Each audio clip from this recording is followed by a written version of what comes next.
کفا والصلاة والسلام علی من لا نبی بعد اما بعد فاعوذ باللہ من الشیطان الرجیم بسم اللہ الرحمن الرحیم عن جابر بن عبداللہ رضی اللہ عنہما قال قال كان النبی صلی اللہ علیہ وسلم يعلمنا الاستخارة في الأمور كلها كالسورة من القرآن إذا هم بالأمر فليركع ركعتين ثم يقول اللهم إني أستخيرك بعلمك وأستقدرك بقدرتك وأسألك من فضلك العظيم فإنك تقدر ولا أقدر وتعلم ولا أعلم وأنت علام الغيوب اللهم إن كنت تعلم أن هذا الأمر خير لي في ديني ومعاشي وعاقبة أمري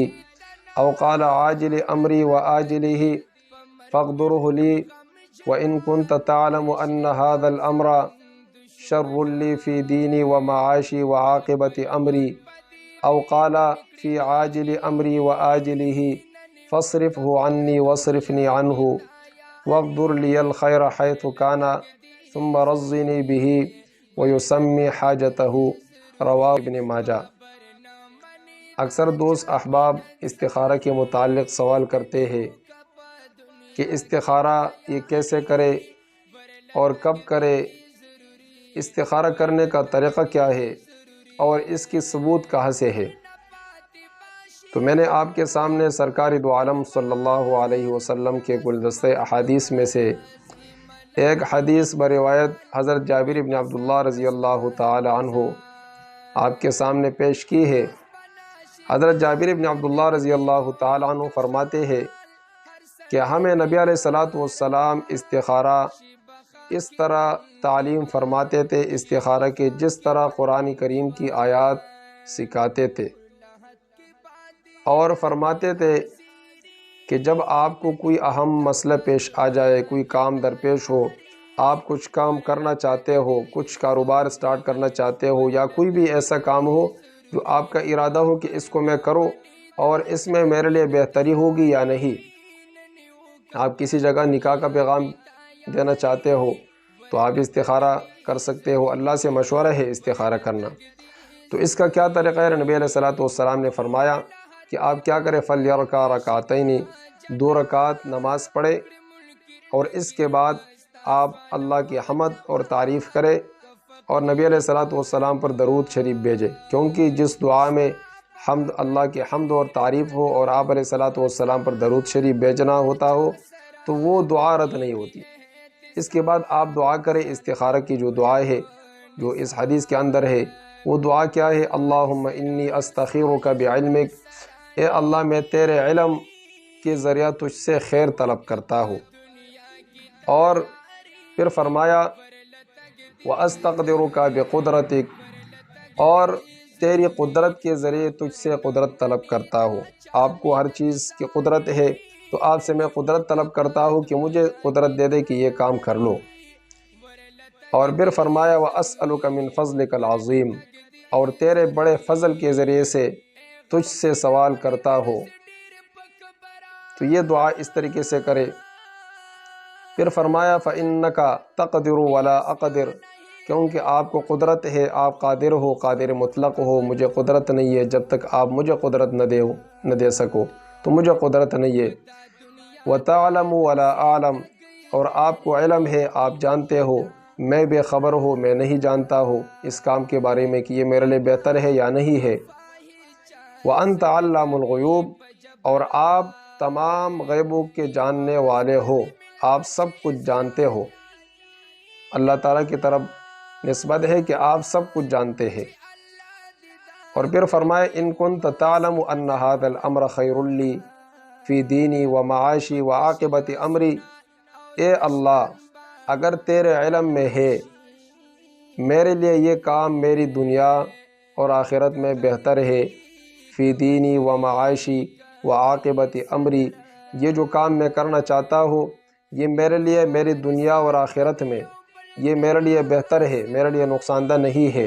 تو اس کو میرے لیے آسان فرما، اس کو میرے لیے آسان فرما۔ فَاقْدُرْهُ لِي، میرے لیے اس کو آسان فرما، مجھے قدرت دے دے اس کام پر۔ وَإِن كُنْتَ تَعْلَمُ أَنَّ هَذَا الْأَمْرَ شَرٌّ لِّي فِي دِينِي وَمَعَاشِي وَعَاقِبَةِ أَمْرِي، اور الہ العالمین اگر آپ جانتے ہو اس کام کے بارے میں، لازمی بات ہے اللہ جانتا ہے، آپ جانتے ہو کہ یہ کام میرے لیے میری دنیا اور آخرت میں میرے لیے بربادی ہے، میرے لیے برا ہے، شر ہے، تو پھر کیا کرے؟ فَاصْرِفْهُ عَنِّي، تو پھر کیا کرنا؟ اس کام کو مجھ سے ہٹانا، اس کام کو مجھ سے دور کرنا، فَاصْرِفْهُ عَنِّي، اور مجھے بھی اس سے دور کرنا، وَاصْرِفْنِي عَنْهُ، اور مجھے اس کام سے دور کرنا، پھر یہ کام کی طرف میری توجہ نہ دلانا، اس کام کو میرے لیے مشکل بنانا کہ میں نہ کر سکوں، میری توجہ یہاں سے ہٹانا، اور پھر کیا کر دینا؟ مجھے بھی اس سے ہٹانا، یہ کام بھی مجھ سے ہٹانا۔ وَاقْدُرْ لِيَ الْخَيْرَ حَيْثُ كَانَ ثُمَّ رَزِّنِي بِهِ، اور میرے لیے خیر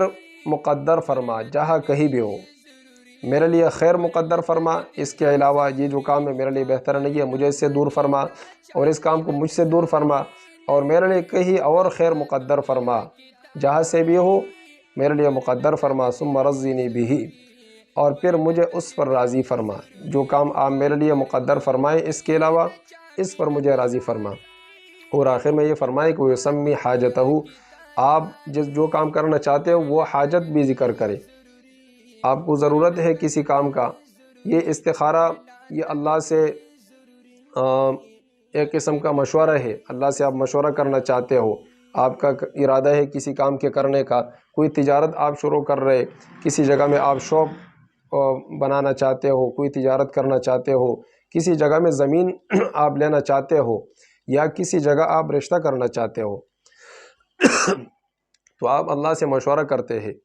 اور یہ جو الفاظ ان ھذا الامر خیر لی فی دینی و معاشی، کہ یہ جو کام ہے اگر یہ میرے لیے بہتر ہے میری دنیا اور آخرت میں، دنیاوی لحاظ سے بھی بہتر ہے، اخروی لحاظ سے، تو جب آپ کام کا یہاں پہ تذکرہ کر رہے ہو تو اس کام کو ذہن میں لاؤ، جس کام کا آپ کا ارادہ ہو کرنے کا، اس کام کو ذہن میں لانا، یہ نہیں ہے کہ آپ کام ایک کرنا چاہتے ہو اور جب استخارہ آپ کر رہے ہو کسی دوسری کام کو آپ کے ذہن میں لایا آپ نے، اس طریقے سے نہیں ہو، نکاح کا ارادہ ہو اور آپ نے اس ٹائم ذہن میں کچھ اور لایا، ٹھیک ہے، آپ مارکیٹ میں گھوم رہے یا کچھ اور آپ کے ذہن میں آ گئی بات، تو اس طریقے سے استخارہ کرنا یہ پھر لازمی بات ہے، آپ کو استخارہ میں جب دکھے گا کچھ اور دکھے گا، تو اس لیے جو کام آپ کرنا چاہتے ہو اس کو ذہن میں رکھو اور پھر اس طریقے سے استخارہ کرو، استخارہ کرنے کے بعد آپ نے پھر سنت کے طریقے سے لیٹنا ہے، دائیں ہاتھ دائیں کروٹ کے نیچے سر کے نیچے رکھو، دائیں کروٹ پہ لیٹ جاؤ، اللہ کا نام لو، جو مسنون دعائیں ہے اس کو پڑھ سکتے ہو، اللہم بسمک اموت و احیا، اللہم قنی عذابک یوم تجمع عبادک، اسی طریقے سے آیت الکرسی، سورۃ الملک، سورۃ الواقعہ، جو مسنون دعائیں ہے اس کو آپ پڑھ سکتے ہیں، لیکن یہ نہیں ہے کہ آپ دنیاوی باتوں میں لگ گئے اور پھر جا کے آپ سو گئے اور آپ نے رات کو کچھ دیکھا خواب میں۔ اچھا، استخارہ کرنے کے بعد جب آپ سو گئے رات کو، اللہ تبارک و تعالیٰ آپ کو خواب میں ظاہر کر دیں گے، آپ اچھے خواب دیکھیں گے، کوئی باغات آپ نے دیکھ لیے یا کوئی خوشی دیکھ لیا آپ نے، کوئی شادی ہے، اسی طریقے سے آپ ہریالی دیکھ رہے، اچھی چیزیں دیکھ رہے، دوستوں کے محفل میں ہے، خوش اور خرم ہے آپ، بہت ساری چیزیں ہیں، تو آپ نے جب خوشی دیکھ لی، اچھی چیزیں آپ نے دیکھ لی، کوئی دودھ دیکھ لیا اور سفید پانی وغیرہ یہ چیزیں آپ نے دیکھ لی، تو آپ سمجھ جاؤ کہ آپ کا استخارہ اچھا ہے اور آپ کو اس کام میں آگے بڑھنا چاہیے، یہ کام آپ کو کرنا چاہیے، لیکن آپ خواب میں ڈر گئے، آپ نے بچھو، سانپ وغیرہ کچھ ایسی چیز دیکھ لی، آپ نے کالے پانی دیکھ لیا، اسی طریقے سے آپ نے ڈرونا خواب دیکھ لیا، کوئی بلا ہے، کوئی چیز تمہارے پیچھے لگی ہوئی ہے، آپ آگے بھاگ رہے وہ تمہارے پیچھے ہے، بہت ساری چیزیں ہیں، آپ اپنے خواب پھر کسی عالم کے سامنے بیان کرے، ایسے شخص کے سامنے بیان کرے جن کو اس خواب کے بارے میں معلوم ہو، خوابوں کی تعبیر وہ جانتا ہو، تاکہ وہ اچھا تعبیر نکالے، خدا نخواستہ آپ نے خواب اچھا نہیں دیکھا تھا، اس نے تعبیر نکال دیا، برا نکال دیا، تو پھر یہ جو اکثر خواب ہوتا ہے یہ تعبیر کے پیچھے جاتا ہے، تو اسی وجہ سے آپ تعبیر اس بندے کو بیان کرے جو خواب کی تعبیر کو جانتا ہو، جو آپ کا خیر خواہ ہو، اگر خواب آپ کا اچھا بھی نہیں تھا وہ آپ کو بتا دے گا کہ بھئی یہ کام چھوڑ دے، زیادہ اس پر وہ اپنے طرف سے مسکی نہیں لگائے گا کہ یہ کام یہ ہے وہ ہے، آپ کو یہ نقصان ہو سکتا ہے، یہ ہو سکتا ہے، تو وہ فضول کی باتیں ہو جائے گی، پھر آپ ٹینشن میں پڑ جائیں گے فضول میں، تو وہ جو آپ استخارے میں دیکھو تو پھر اس طریقے سے اس پر عمل کرو، یا آپ کو ظاہری لازمی نہیں ہے کہ آپ خواب میں کچھ دیکھ لے، ہو سکتا ہے کہ آپ کچھ بھی نہیں دیکھیں، لیکن آپ کا رجحان کسی ایک طرف ہو جائے گا کہ ہاں یہ کام مجھے کرنا چاہیے۔ اگر آپ کا رجحان ہو گیا کہ مجھے کرنا چاہیے تو سمجھو کہ استخارے میں یہ چیز ہے کہ آپ اس کو کام کریں، یہ کام کر لیں، آپ کے لیے بہتر ہے۔ اگر آپ کا رجحان یہ ہو گیا کہ بھئی آپ کو نہیں کرنا چاہیے، آپ کا ذہن اس طرف زیادہ ہے کہ آپ نہیں کرنا چاہیے آپ کو یہ کام، تو اس کام کو چھوڑ دے۔ پھر یہ سمجھ جانا کہ اللہ کی طرف سے یہ مشورہ ہے کہ اس کام کو مت کرے، پھر اس کام کو آپ چھوڑ دیں۔ لیکن یہ بات ذہن میں رکھ لے کہ جب آپ نے استخارہ کیا، اللہ سے مشورہ کیا، اب آپ کو استخارہ میں جیسے ظاہر ہوگا آپ اس پر عمل کریں گے تو بہتر ہے، کیونکہ آپ نے اللہ سے مشورہ کیا۔ لیکن اگر آپ کے استخارے میں آ گیا کہ یہ کام کرے آپ کے لیے بہتر ہے، پھر آپ اس کو نہیں کر رہے، یا آپ کو خصوصاً منع کر دیا گیا کہ یہ کام مت کرے، آپ کے لیے بہتر نہیں ہے، پھر آپ اس کو کام کر رہے، اس کام کو آپ آگے بڑھا رہے، تو ہو سکتا ہے کہ وہ کام اس کو کل آپ کو اس کام میں نقصان ہو جائے اور پھر آپ کہیں کہ بھئی یہ کیا ہو گیا۔ تو جب اللہ سے مشورہ کرے، جس طریقے سے مشورے میں آ جائے تو آپ کو چاہیے کہ اس طریقے سے اس مشورے پر چلے اور پھر اس کے اوپر عمل کرے۔ تو ہمیں کوئی بھی کام جب درپیش ہو تو ہمیں چاہیے کہ ہم اپنے بڑوں سے بھی مشورہ کریں، اپنے خیر خواہوں سے بھی مشورہ کریں، اور پھر اگر ہم اپنے آپ کو مزید مطمئن کرنا چاہتے ہیں، ہم یہ چاہتے ہیں کہ ہم اللہ کے طرف سے بھی ہم مطمئن ہو جائے کہ اللہ ہمیں کیا مشورہ دے رہا ہے، تو اس صورت میں ہم کیا کریں؟ سب سے پہلے ہم لوگ بدن پاک ہو آپ کا، کیونکہ اگر آپ جنبی ہے یا آپ کے کپڑے صاف نہیں ہے، آپ ناپاک ہے، گندہ ہے، اس صورت میں آپ استخارہ کریں گے تو لازمی بات ہے وہ استخارہ تو نہیں ہوگا۔ آپ کے کپڑے صاف ہو، بدن صاف ہو، وضو کرے آپ، یا غسل کرے، وضو کرے، جو بھی ہو، اس کے بعد آپ 2 رکعت نفل نماز پڑھے، 4 بھی پڑھ سکتے ہیں، 2 بھی پڑھ سکتے ہیں۔ نفل نماز پڑھنے کے بعد آپ پھر درود شریف پڑھے، اللہ تبارک و تعالیٰ کی تعریف کرے، حمد کرے، اور پھر یہ جو دعا ہے استخارے کی جو آپ کے سامنے میں نے ذکر کی ہے، یہ دعا آپ پڑھ لیں۔ اگر آپ کو یاد نہیں ہو رہا ہے، کوئی کتاب اٹھا لے اپنے پاس رکھ کے، جیسے آپ نماز سے فارغ ہو جائے پھر آپ یہ کتاب اٹھا لیں اور اس میں یہ جو دعا ہے دیکھ کے آپ دعا پڑھ لیں، اور اس کے بعد آپ جو آپ کے ذہن میں جو کام ہے، جو کام آپ کرنا چاہتے ہو، اس کام کو ذہن میں رکھ کے جب آپ یہاں پہ پہنچے، ان ھذا الامر خیر لی فی دینی و معاشی و عاقبت امری، تو پھر اس وقت آپ اس کام کو ذہن میں لائے اور پھر اس کو سامنے رکھ کر کہ بھئی یہ کام میں کرنا چاہتا ہوں، یہ میرے لیے بہتر ہے، تو اس پر مجھے آپ راضی فرما اور یہ کام میرے لیے آسان فرما، اور اگر یہ بہتر نہیں ہے تو مجھے اس سے دور فرما، یہ کام بھی مجھ سے دور فرما۔ تو اس کام کو ذہن میں رکھ کے اور پھر وہ اس کے بعد آپ سنت طریقے سے آپ سو جائے، جو آپ کو استخارے میں آ جائے اس پر عمل کرے، انشاءاللہ العزیز وہ کام آپ کے لیے بہتری کا باعث بنے گا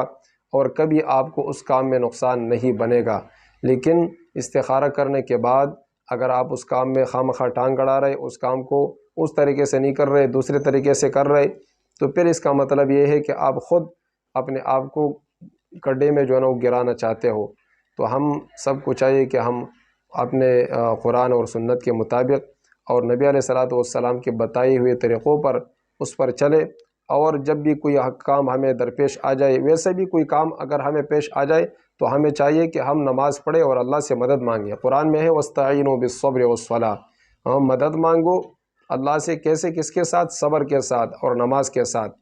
تو نماز ویسے بھی ہر کام کے لیے پڑھنا چاہیے۔ صحابہ کو کوئی بھی کام پیش آتا تھا، کوئی بھی مسئلہ ہوتا تھا، ان کو کوئی بھی مشکل پیش آتی تھی تو وہ نماز پڑھتے تھے، 2 رکعت نماز پڑھتے تھے اور دعا کرتے تھے، اللہ تبارک و تعالیٰ ان کے لیے وہ کام آسان فرماتے تھے۔ اللہ تبارک و تعالیٰ ہم سب سے راضی ہو۔ وآخر دعوانا ان الحمد للہ رب العالمین۔